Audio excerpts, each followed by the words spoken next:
Sir. మాది Kovur sir. Kovur మండలం. నేను గృహిణి సార్. మా వారికి పిత్రార్జితంగా వచ్చిన స్థలంలో మేము కొంత అంటే మా భాగం మేము ఉంచుకున్నాం సార్. మా బావగారి భాగమేమో చేజర్ల సీతారామరెడ్డి అనే అతను కొనుగోలు చేసి దాన్ని పక్కన మొత్తం ఇటుపక్క కూడా అతనే కొనుగోలు చేసి మా స్థలం చుట్టూ అతనే ఉన్నాడు సార్. మా స్థలము ఎలాగైనా కానీ బెదిరించి లాక్కొని అతను అపార్ట్మెంట్ కట్టాలనే దురుద్దేశంతో మమ్మల్ని తరచూ ఇబ్బందులు పాలు చేస్తూ అసభ్యంగా నోటితో చెప్పలేని విధంగా నన్ను చంపేస్తానని నన్ను పదే పదే కొన్న దగ్గర నుంచి నాపై దౌర్జన్యం చేస్తున్నారు సార్. మేము దాన్ని కన్స్ట్రక్షన్ చేసుకునేదానికి మొదలుపెట్టాం సార్. మొదలుపెట్టిన దగ్గర నుంచి దాన్ని ఆపాలని ఎట్లయినా కానీ లాక్కోవాలని నన్ను చాలా అసభ్యంగా మాట్లాడుతున్నారు సార్. నేను నోటితో కూడా చెప్పుకోలేను సార్, ఆ విధంగా బూతులు తిడుతున్నారు సార్. ఈ నెల 23వ తేదీ, పోయిన నెల జూలై 23వ తేదీ ఉదయం 11:30 మధ్యలో సార్ చేజర్ల సీతారామరెడ్డి, అతని భార్య విమల, అతని కూతురు వైష్ణవి ముగ్గురు కలిసి ముక్కుమ్మడిగా నా మీద దాడి చేసి నన్ను చుట్టుపట్టుకొని నా ఇంట్లో లోపల ఉన్నాను సార్. నేను వచ్చి పైకొచ్చి బూతులు తిడుతూ నన్ను కొట్టి నన్ను లాగి జుట్టు పట్టుకొని కాళ్ళ చేత నన్ను కొట్టి ముగ్గురు కలిసి కొట్టారు సార్. తర్వాత నేను సతలాయించుకొని పైకి లేయంగానే నన్ను ఎగిసి కాలుతుంది అన్నాడు సార్. నేను కింద పడిపోయాను సార్. ఈ పక్క తోడంతా మొత్తం కమిలిపోయింది సార్. నాకు అంత అంత కొట్టాడు సార్ నన్ను. ఈ విషయమై నేను కోవూరు పోలీస్ స్టేషన్కి ఫిర్యాదు చేశాను సార్. వెళ్ళాను సార్. అప్పుడే వెళ్ళిన తర్వాత వాళ్ళు వెంటనే అమ్మా నేను పంపిస్తాను, ఎంక్వైరీ చేస్తానని చెప్పి పోలీసు వారిని కూడా ఆ రోజే పంపించారు సార్. అక్కడ అంతా చూసి వాళ్ళు నన్ను కొట్టింది వాస్తవం అని చెప్పినారు సార్ పోలీస్ స్టేషన్లో వచ్చి. తర్వాత ఆ రోజే నేను నాకు జరిగిన తర్వాత నేను Kovur police station Kovur government హాస్పిటల్లో ట్రీట్మెంట్ తీసుకున్నాను సార్.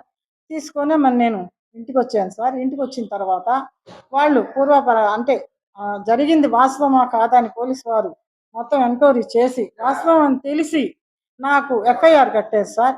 ఎఫ్ఐఆర్ కట్టిన తర్వాత నేను మరలా ఈ నెల 11వ తేదీ నా ఇంటి దగ్గర కన్స్ట్రక్షన్ చేస్తూ ఉంటే మళ్ళా నా పైన దాడి చేసి నన్ను కింద పడేసి జుట్టు పట్టుకొని నా మీద ఎక్కి నా తాకరాని చోట నన్ను తాకుతూ నన్ను గుండెల మీద గుద్ది ముదుడి మీద గుద్ది చూడండి సార్ ఎట్లా నన్ను రక్కేశాడు సార్. అంతాను మొత్తం రక్కేశాడు సార్. నా చేతులు అన్నీ ఎట్లున్నాయి కూడా.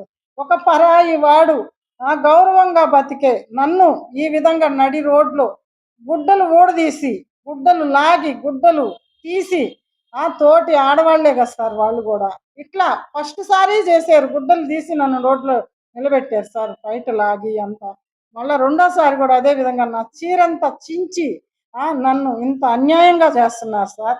కేవలం కేసు పెట్టాననే కక్షతో నన్ను రెండోసారి ఈ విధంగా దాడి చేశారు సార్. నా గొంతు పెట్టి గట్టిగా పిసికి ఊపిరాడకుండా నన్ను చంపబోయాడు సార్. నాకు ప్రాణహాని ఉంది సార్. వాళ్ళు ఎప్పుడైనా ముగ్గురు నన్ను చంపేస్తారు సార్. వాళ్ళకి ఎవరు సహకరిస్తున్నారో ఈ విధంగా వాళ్ళందరినీ శిక్షించి నాకు నా కాడి నుంచి ప్రాణాలు రక్షించేటట్టు నేను ఈ విషయం మీడియా ముఖంగా మీ అందరికీ తెలిపితే మీరు పవన్ కళ్యాణ్ సార్కి, చంద్రబాబు నాయుడు గారికి, లోకేష్ సార్కి తెలపతారని నేను ఎప్పుడూ బయటకు రాలేస్తా. ఇప్పుడు నాకు జరిగే అన్యాయాన్ని నాకు ఎవరికి జరగకూడదు ఇంకొక ఆడ మనిషికి అని నేను బయటకు వచ్చి మీకు చెప్పుకుంటే మీరు తెలుపుతారని ఇదితో నేను వచ్చాను సార్. మీరు ఎట్లయినా కానీ నాకు చెప్పి నాకు వాళ్ళ నుంచి నన్ను కాపాడండి సార్. ఈ విషయం నేను నెల్లూరు రెండోసారి జరిగినప్పుడు నెల్లూరు ఎస్పీ గారికి కూడా నేను రిపోర్ట్ ఇచ్చుకున్నాను సార్.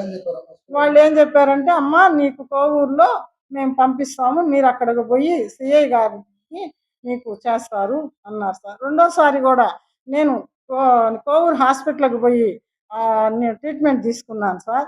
తీసుకున్నాక వాళ్ళు అమ్మ నీకు ఇదంతా నొప్పిగా ఉంది కదా, ఎక్స్రే సదుపాయాలు ఇక్కడ లేవు, నెల్లూరుకెళ్ళండి అని నన్ను గవర్నమెంట్ హాస్పిటల్‌కి, నెల్లూరు గవర్నమెంట్ హాస్పిటల్‌కి పంపించారు సార్.